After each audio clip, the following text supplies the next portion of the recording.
Assalamualaikum warahmatullahi wabarakatuh. Hello everyone, welcome back. Ya, kembali lagi dengan saya Arya. Baik, pada kesempatan kali ini, di sini saya akan mencoba untuk melanjutkan pembahasan saya mengenai pembahasan sebelumnya, itu pastinya tentang bisnis model kanvas. Ya, di sini saya akan mencoba untuk melanjutkan pembahasan saya mengenai 3 elemen pokok terakhir di dalam bisnis model kanvas, yaitu tentang key partnerships, kemudian key activities, dan juga yang terakhir yaitu cost structure, gitu ya. Baik, di sini saya akan nanti menjelaskan tentang 3 komponen terakhir dalam bisnis model kanvas ini. Baik, langsung saja pada elemen yang pertama yaitu tentang key activities, ya. Di sini key activities atau bisa kita sebut juga sebagai aktivitas pokok gitu. Jadi adalah elemen dimana yang memiliki tujuan untuk menjelaskan aktivitas apa saja yang penting untuk bisnis kita beroperasi gitu ya, atau beroperasional untuk mencapai value proposition yang kita sediakan dari awal gitu. Jadi meskipun pada akhirnya pelanggan juga ujung-ujungnya tetap melihat kepada value that we are provided di dalam produk kita, namun aktivitas kunci ini juga merupakan bagian terpenting yang harus kita lakukan di dalam bisnis kita agar model bisnis kita itu dapat berjalan dengan baik. Jadi di sini ada beberapa jenis aktivitas kunci yang perlu kita perhatikan gitu ya. Yang pertama di sini yaitu aktivitas kunci bagian produksi gitu ya. Jadi di sini tugas utama kita di dalam aktivitas kunci bagian produksi adalah memproduksi barang pastinya. Memproduksi barang ataupun produksi jasa sesuai dengan spesifikasi atau kualitas yang telah kita tentukan dari awal. Jadi di dalam melakukan ini kita juga pastinya harus memastikan bahwa semua produk yang kita hasilkan itu memenuhi standar yang sudah kita tetapkan dari awal. Jadi hal ini juga pasti melibatkan proses produksi yang efisien dan juga efektif, termasuk juga penggunaan bahan baku yang berkualitas, kemudian pengecekan kualitas yang ketat dan juga berkala, kemudian pemantauan secara terus-menerus selama proses produksi.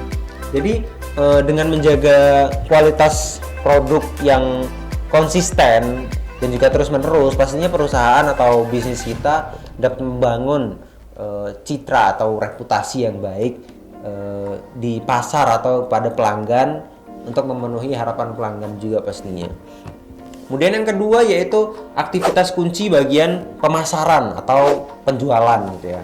Jadi walaupun nggak semua bisnis itu memiliki tim pemasaran ataupun tim marketing gitu, tapi hal ini itu penting diperhatikan apabila kita membangun sebuah bisnis ya.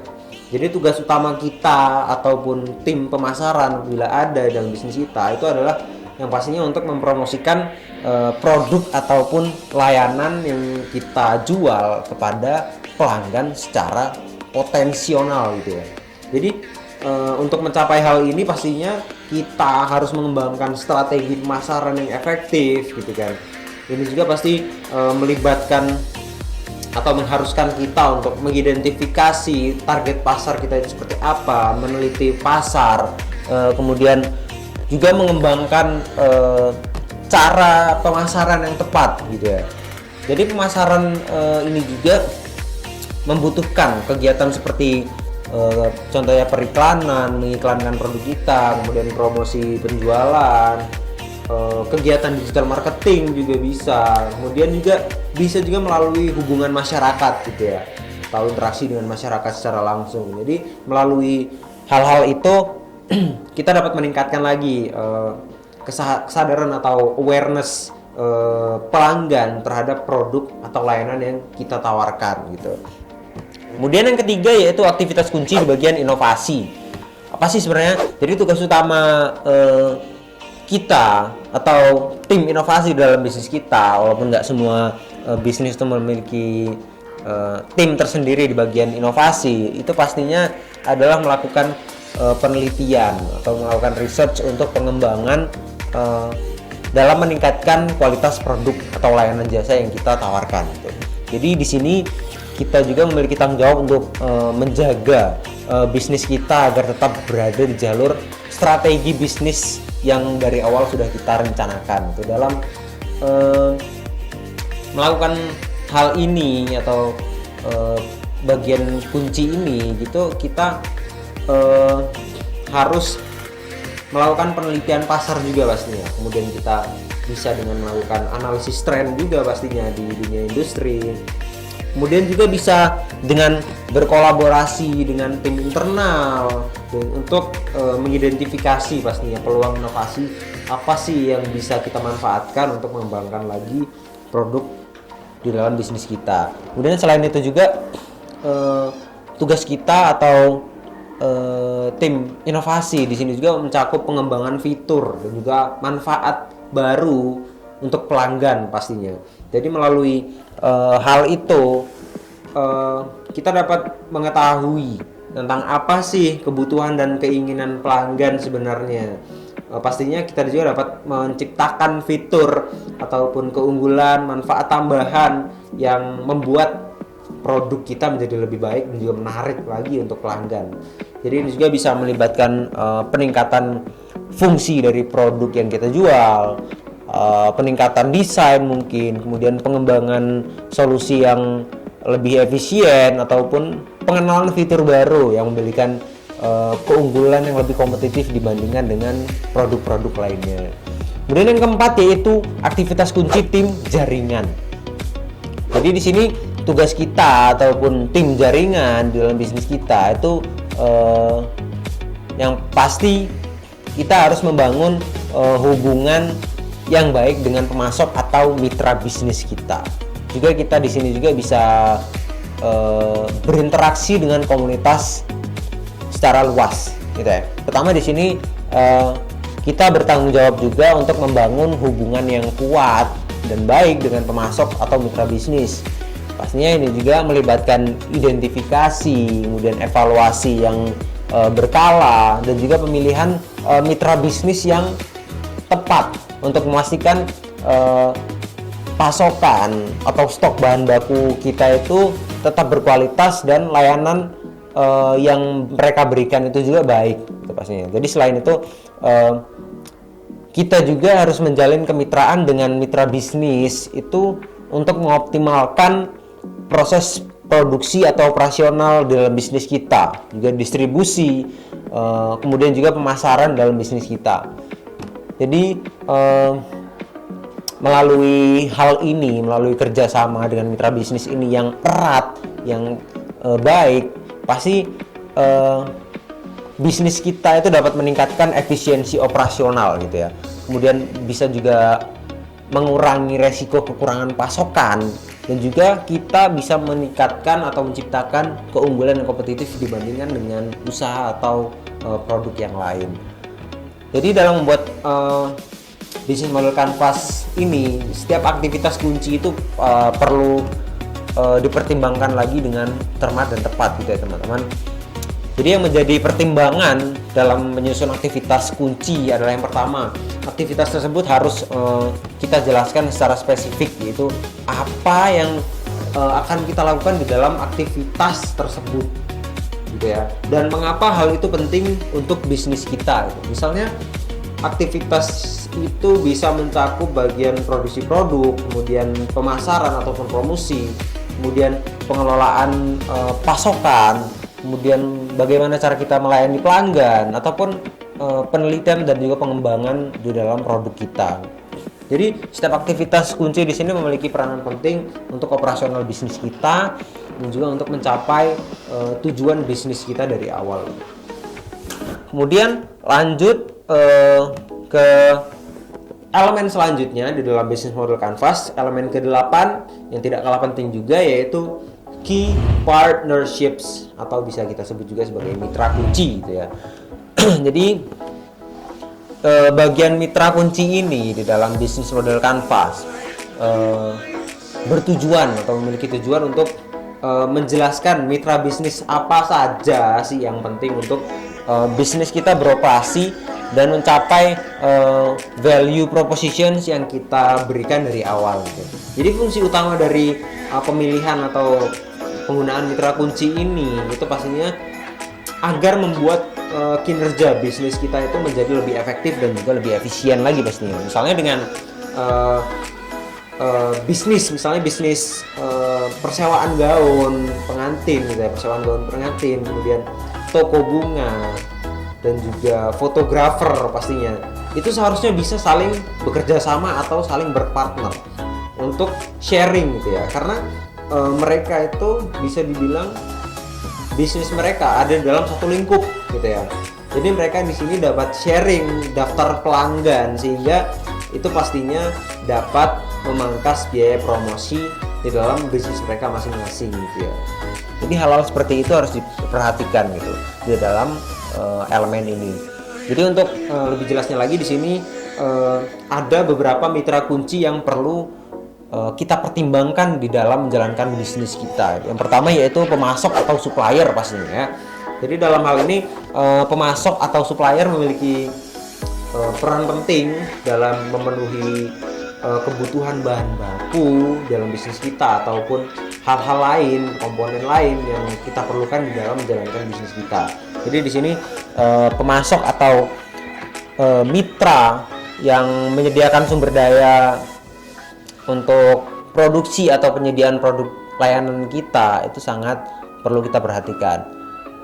Di sini juga mitra ini berperan penting dalam memastikan bahwa ketersediaan produk atau pasokan bahan baku kita itu dapat berkelanjutan untuk bisnis kita. Jadi kerjasama yang baik dengan pemasok yang tepat juga dan juga terpercaya ini penting untuk menjaga kelancaran operasional keseharian di dalam bisnis kita. Jadi dalam menjalin kemitraan dengan pemasok ini juga kita harus penting untuk menjaga komunikasi yang baik juga, kemudian harus transparan dan juga menjalin hubungan yang saling menguntungkan dengan mitra ataupun supplier tersebut gitu. Jadi dengan menjaga hubungan yang baik tersebut dengan pemasok, bisnis kita dapat memastikan bahwa kualitas, kemudian ketersediaan dan juga kelayakan pasokan bahan baku yang kita butuhkan itu untuk menjalankan operasional bisnis kita itu dapat dengan efisien dan juga tepat sasaran, sukses gitu ya teman-teman. Kemudian yang kedua yaitu distributor atau agen. Jadi di sini distributor atau agen itu adalah mitra yang bertanggung jawab untuk mendistribusikan atau menjual produk kita kepada customer segmen kita di akhir gitu ya, di berbagai lokasi pasar atau target pasar tertentu gitu ya. Jadi dengan menjalin kemitraan yang baik dengan distributor atau agen ini, bisnis kita dapat memanfaatkan jaringan distribusi yang sudah ada ataupun pastinya untuk mencapai target pasar yang lebih luas lagi gitu ya. Jadi mitra ini pastinya membantu bisnis kita atau membantu kita dalam memperluas cakupan geografis atau gitu ya, dan juga meningkatkan akses ke target pasar baru contohnya yang mungkin masih sulit untuk kita jangkau secara langsung gitu ya. Jadi selain itu distributor di sini atau agen ini juga dapat memberikan kemampuan lokal mereka, kemudian pengetahuan tentang pasar mereka, kemudian juga memberikan dukungan pemasaran dan juga penjualan yang baik untuk bisnis kita gitu. Jadi dengan membangun kemitraan yang baik dengan distributor ini atau agen ini penting juga bagi kita untuk menjalin komunikasi yang baik juga dengan mereka, memastikan saling menguntungkannya dan juga menjalin hubungan jangka panjang yang saling terpercaya gitu ya, antara satu sama lain.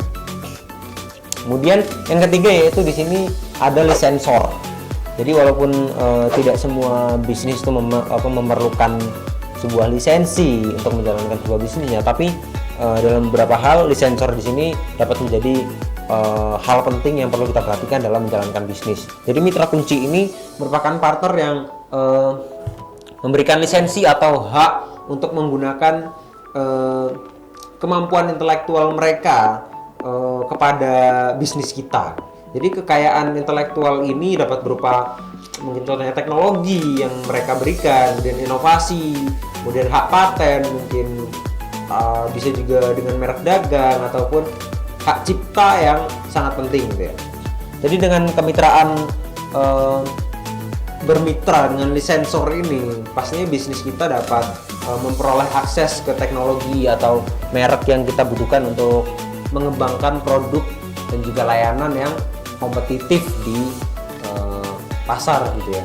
Jadi di sini licensor memberikan peluang pastinya untuk kita memanfaatkan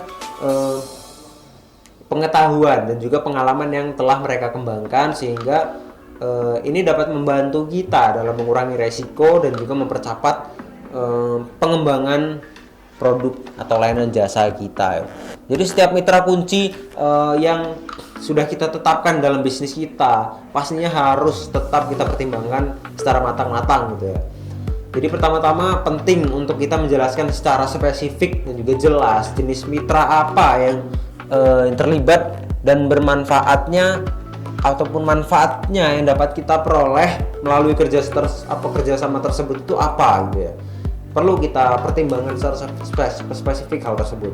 Jadi setiap mitra tersebut memiliki peran dan kontribusi yang berbeda, seperti pemasok contohnya, kemudian distributor ataupun licensor ataupun mitra lainnya yang cocok untuk kita jadikan mitra dalam bisnis kita. Kita perlu memahami dengan jelas apa yang dapat mereka harapkan dari setiap hubungan kita tersebut dalam rangka mencapai tujuan bisnis kita dan mereka.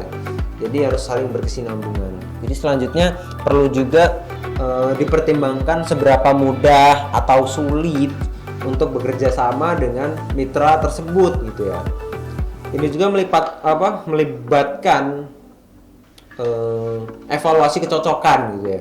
Evaluasi misal kecocokan visi dan misi perusahaan satu sama lain itu kan, visi bersamanya apa, kemudian keselarasan antara bisnis kita dan bisnis mereka apa.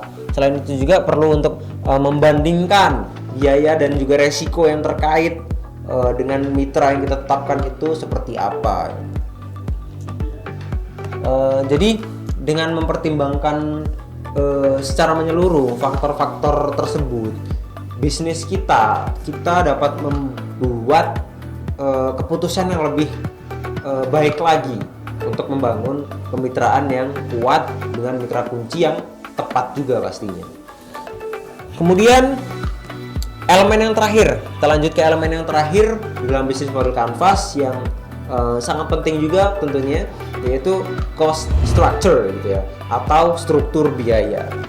Jadi di bagian ini, cost structure atau struktur biaya ini di dalam bisnis model Canvas itu bertujuan untuk menjelaskan biaya-biaya apa saja sih yang dibutuhkan di dalam bisnis kita untuk beroperasi dan juga untuk mencapai value proposition atau value that they are provided di dalam bisnis kita gitu ya. Jadi uang tunai pastinya, uang itu diperlukan untuk menciptakan value atau nilai